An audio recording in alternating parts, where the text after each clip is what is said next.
Good afternoon students. आज हम बात करने जा रहे हैं सैचुरेटेड और अनसैचुरेटेड हाइड्रोकार्बन्स और उसके टाइप्स के।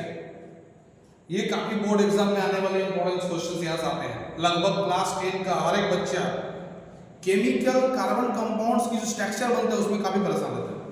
तो इनके थ्रू आज समझेंगे कि एल्केन्स क्या होते हैं, एल्कीन क्या होता है, एल्काइंस क्या होता है। तो एल्कीन जो होता है एक सैचुरेटेड हाइड्रोकार्बन है, एक सैचुरेटेड हाइड्रोकार्बन है। एल्कीन अल्काइन अनसैचुरेटेड हाइड्रोकार्बन है, अनसैचुरेटेड हाइड्रोकार्बन। सैचुरेटेड हाइड्रोकार्बन्स जो सिंगल बॉन्ड्स होते हैं, अगर एक कार्बन कंपाउंड दूसरे कार्बन से सिंगल बॉन्ड से जुड़ा हुआ है that is called saturated hydrocarbons. अगर कार्बन और कार्बन के लिए सिंगल बॉन्ड है तो उनको कहेंगे सैचुरेटेड हाइड्रोकार्बन्स। कार्बन कार्बन के बीच डबल बॉन्ड या कार्बन कार्बन के लिए ट्रिपल बॉन्ड है तो उसको कहेंगे अनसैचुरेटेड हाइड्रोकार्बन्स। सैचुरेटेड में क्या होता है? सैचुरेटेड में क्या होता है एक्चुअली देखो, सैचुरेटेड में क्या होता है? सैचुरेटेड में कार्बन और कार्बन के बीच बॉन्ड सिंगल होता है। तो सैचुरेटेड हाइड्रोकार्बन्स में जो भी एलिमेंट्स, जो भी कंपाउंड्स आएंगे ना, वो बेटर होगा फ्यूल के कंपैरिजन में अनसैचुरेटेड से। जब भी तुम सैचुरेटेड हाइड्रोकार्बन्स को जलाओगे ना और अनसैचुरेटेड हाइड्रोकार्बन को जलाओगे ना तो ये अच्छा फ्लेम देगा, ये ब्लू फ्लेम देगा और इसमें येलो फ्लेम देगा। इसका रीजन क्या है? Because it is more number of carbons और इसमें क्या है? Less number of carbons. जब लेस नंबर ऑफ कार्बन्स रहेंगे और जिसमें मोर नंबर ऑफ कार्बन्स रहेंगे it will be give shooting flame and it will be give blue flame. ठीक है, चलो इसको याद करते हैं। इसकी जो जनरल फार्मूला था बच्चों, इसकी जो जनरल फार्मूला था CnH2n+2, इसकी जनरल फार्मूला था CnH2n, इसकी जनरल फार्मूला था CnH2n-2। फिर से बताइए, एल्केन जिसकी जनरल फार्मूला CnH2n+2, एल्कीन जिसकी जनरल फार्मूला CnH2n, एल्काइन जिसकी जनरल फार्मूला CnH2n-2। अब इसमें देखते हैं, इसकी कुछ और बात कर लेते हैं। व्हाट रूट जैसे C1, C2, C3, C4, C5, C6, C7, C8, C9, C10। C1 को हम बोलते हैं बच्चों मीन, C2 को बोलते हैं इन, C3 को कहते हैं prop, C4 but, C5 pent, C6 hex, C7 hept, C8 oct, C9 non और C10 डेक। C10 deck. फिर से देखो, C1 को बोलते हैं मीन, C2 इन, C3 prop, C4 but, C5 pent, C6 hex, C7 hept, C8 oct, C9 non, C10 dec. देखो इसको याद कर लो। C1 को मीन, अगर कार्बन में कार्बन का वैल्यू C1 है तो मीन बोलेंगे कार्बन का वैल्यू 2 है, इन बोलेंगे कार्बन का वैल्यू 3 है, प्रॉप कार्बन का वैल्यू 4 है, but carbon 5, pent carbon 6, hex hexagon hex carbon 7, hep carbon 8, non carbon 9, non carbon 8 oct carbon 9 non and carbon 10 तो क्या बोलेंगे? डेक। अब इसको देखो, यहां पर C इक्वल टू अगर आप n क्या है? where a is a integer। कैसा इंटीजर? Positive integer. इसकी वैल्यू हम 1 से स्टार्ट करेंगे। अगर इस जगह पर अगर 1 पुट करेंगे इसका हो जाएगा C1H2 into 1+2 होगा। देखो n की जगह 1 रखें C1, n की जगह हो जाएगा C1 into 2+2। इसको सॉल्व करेंगे तो हो जाएगा C1H4 या तो इसको ऐसे लिख सकते CH4। अब देखो यहां देखो C कितना है? C कितना है? बोलो 1 है ना। तो 1 को क्या लिखते हैं? मीथ। क्या लिखेंगे? मीथ। लिखेंगे मीथ। और कौन सा ग्रुप में आता है ये? एल्केन। इसकी लास्ट 3 लेटर क्या हो जाएगा इसका नाम? मीथेन है ना जी, मीथेन। अब तुम अगर तुम यहां पर n का वैल्यू 2 लेते हो, सपोज करो तुमने n का वैल्यू 2 लिया, n इक्वल टू 2, तुमने n इक्वल टू 2 लिया तो इससे आ जाएगा C2। बोलो कितना होगा? 2 2 जा 4 प्लस 2 कितना हो गया? 6। क्या नाम होगा? C2 क्या है? ईथ। क्या हो गया? ईथ। क्या हो जाएगा? ईथेन होगा, ईथेन। अब ये फिर अगर तुमने यहां पर C 8 नाम क्या होगा इसका, क्या नाम होगा? अभी हम मीथेन पर जान लिए, अगर हम n की वैल्यू को 2 लेंगे और फार्मूला हमारे पास है CnH2n + 2, तो n की वैल्यू 2 पुट करो, जब n = 2 ऐड हो जाएगा C2H8 होगा।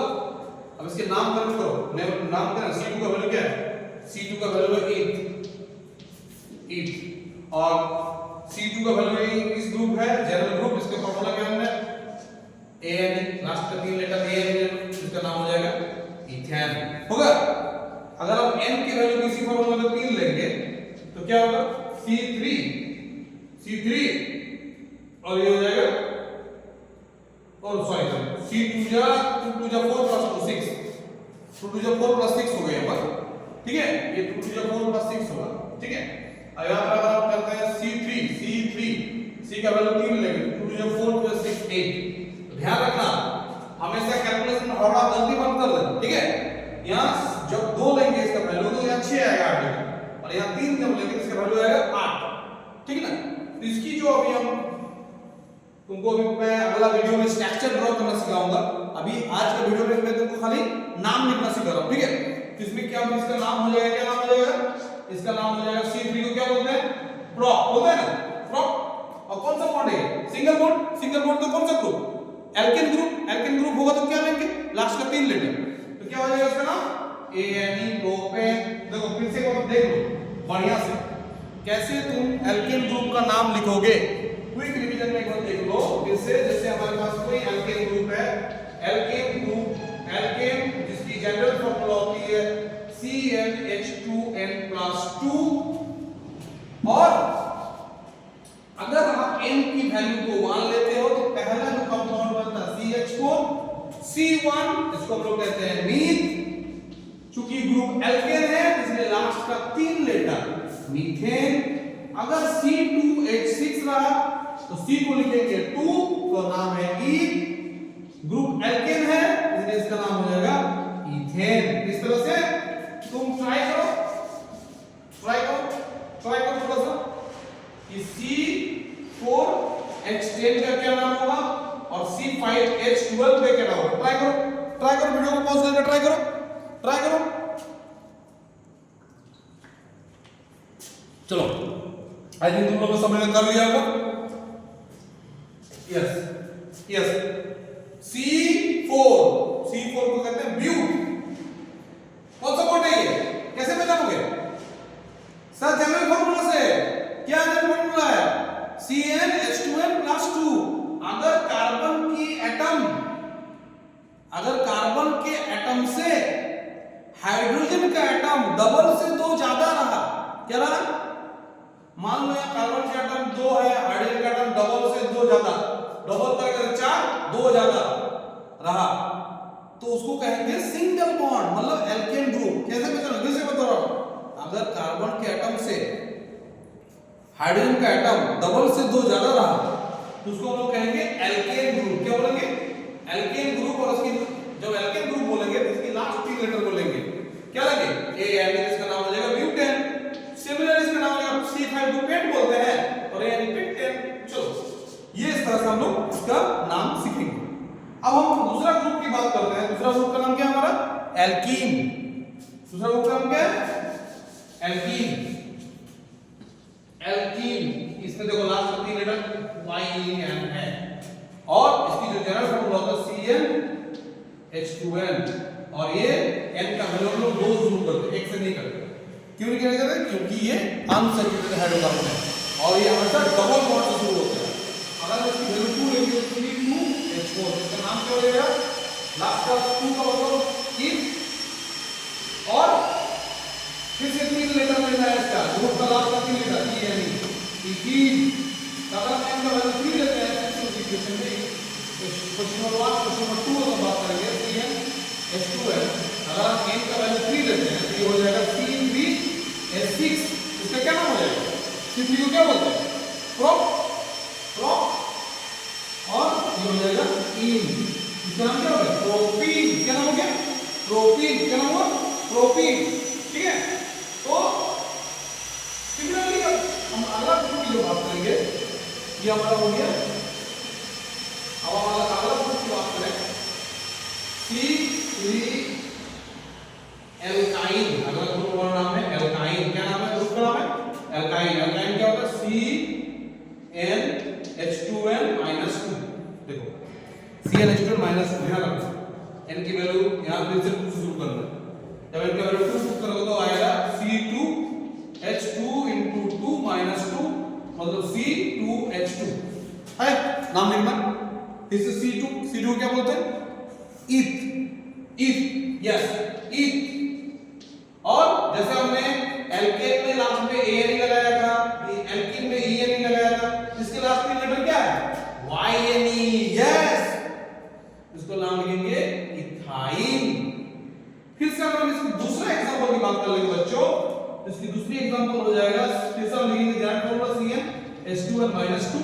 अगर n की वैल्यू 3 लेते हैं तो C3H4 हो जाएगा। तो C3 को हम लोग कहते हैं प्रो, और लास्ट की 3 लेटर प्रोपाइन, है ना मजेदार?